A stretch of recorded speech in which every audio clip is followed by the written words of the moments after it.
اگر آپ چاہتے ہیں آپ کی تمام تر دعائیں قبول ہو جائیں، آپ کی قسمت چمک جائے، آپ کا نصیب کھل جائے اور آپ جو چاہتے ہیں وہ ہو، تو آپ نے 2 ربیع الاول کو یہ وظیفہ لازمی کرنا ہے۔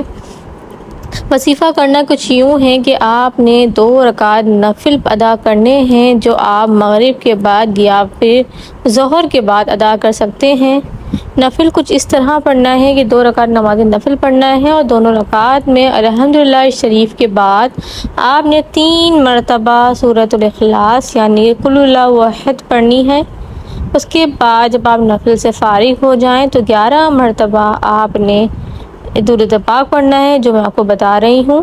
اللہم صلی علی محمد وعلی آل محمد وبارک وسلم برحمتک یا ارحم الراحمین۔ یہ درود پاک آپ نے پڑھنا ہے 11 مرتبہ، اور اس کے بعد آپ اپنے لیے دعائیں کریں۔ انشاءاللہ عز و جل آپ کی پڑھتے ہی آپ کی دعائیں جو ہے قبول ہو جائیں گی اور آپ جو چاہتے ہیں وہ آپ کو ملے گا۔ ایسی مزید ویڈیوز کے لیے ہمارے چینل کو سبسکرائب کریں اور بیل آئیکن کے بٹن کو پریس کریں اور اجازت کے لیے کامنٹ میں اللہ لکھیں۔